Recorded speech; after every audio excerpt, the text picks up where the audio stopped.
વાગરાના ઓરા નજીક માર્ગ અત્યંત બિસ્માર બનતા બે ભારદારી વાહનો ખાડામાં ઉતરી ગયા હતા। ભરૂચ જિલ્લામાં ચોમાસામાં પ્રારંભ સાથે જ બિસ્માર બનેલા રસ્તાઓ અને અધૂરી કામગીરીથી પ્રજાજનો મુશ્કેલીમાં વધારો થયો છે। ત્યારે વાગરા સુડી માર્ગ અત્યંત બિસ્માર બનતા વાહન ચાલકોને પારાવાર મુશ્કેલી સર્જાઈ રહી છે। ત્યારે ઓરા ગામ નજીક ભારદારી વાહનો ફસાવાની ઘટનાઓ સામે આવી છે, જેમાં ઓરા ગામ નજીક બે ટ્રકો ખાડામાં ફસાઈ જવાના કારણે ટ્રાફિક જામ જેવી સ્થિતિ સર્જાઈ છે। સાથે જ વાહન માલિકોને આર્થિક નુકસાની વેઠવાનો પણ વારો આવ્યો છે। ગ્રામજનોના જણાવ્યા મુજબ દિવાળી પહેલા આ માર્ગનું નવીનીકરણ કરવાનું હતું, જેથી કોન્ટ્રાક્ટરે રોડને તોડવાની કામગીરી શરૂ કરી છે। ત્યારબાદ રોડને આ જ હાલતમાં છોડી દેવાને કારણે મુશ્કેલી સર્જાય છે। રોડ તૂટી જવાના કારણે ઠેર ઠેર મોટા ખાડાઓ પડ્યા છે। હાલમાં ભરૂચ દહેજ માર્ગ બંધ હોવાના કારણે કેટલાક ભારદારી વાહનો ઓરા તરફ વળ્યા છે, જેના કારણે આ માર્ગ પર વાહનનું ભારણ વધ્યું છે। ભારદારી વાહનો ફસાઈ જવાથી વાહન ચાલકોને પારાવાર મુશ્કેલી પડી રહી છે। કેસી ગુજરાતી સાથે કેતન મહેતા, ભરૂચ। મારું નામ રાજ શહેબાજ છે, ઓરા ગામમાં રહું છું।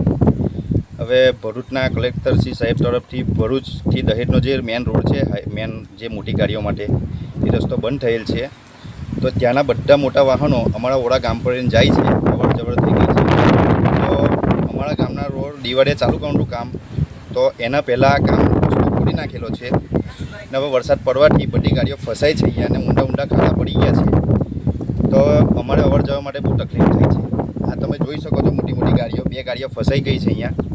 હવે અમારા ગામની બાજુમાં જ અહીંયા નવી નગરી છે, કોઈ સ્કૂલે છોકરાઓ નાના જાય છે, કોઈ ડિલિવરીનો કંઈ કેસ હોય તે વાગરા જવા માટે જાય કઈ રીતે? રસ્તો આખો ચોકઅપ છે, ઊંડા ઊંડા ખાડા પડી ગયા છે, એક રિક્ષા બી પલટી મારતી રહી ગઈ છે। તો આનું કંઈ નિરાકરણ લાવો। આ કોઈ લોકો કંઈ કરતા નથી કામકાજ। બાકી અમે કલેક્ટરશ્રીને આવેદનપત્ર આપી અને આ રસ્તો જામ કરીશું। આ રસ્તાની તમે હાલત જોઈ શકો છો, કોન્ટ્રાક્ટરની રહેશે ને સંપૂર્ણ જવાબદારી કોન્ટ્રાક્ટરની રહેશે, જલ્દી આ રોડનું કામ કરે।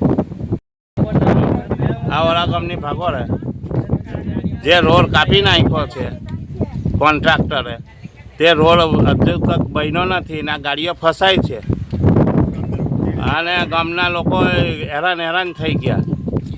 એ કોઈ બીમાર પડ્યું હોય તો 4 વ્હીલર જાય એ પોઝિશન નથી કે 108 બી નહીં આવી શકે। તમારી ગાડીને નુકસાન થયું છે? અમારી ગાડીને કોઈ નુકસાન નથી। તો ગાડી તમારી ફસાઈ ગઈ છે? હા। કોના કારણથી? કોન્ટ્રાક્ટરને લાપરવાહી ના? હા, એના લાપરવાહીથી જ ને એને રોડ કાપી નાખ્યો, જમીન બરાબર જમીન આવી ગઈ નીચે, પથ્થર બધા કાઢી નાખ્યા।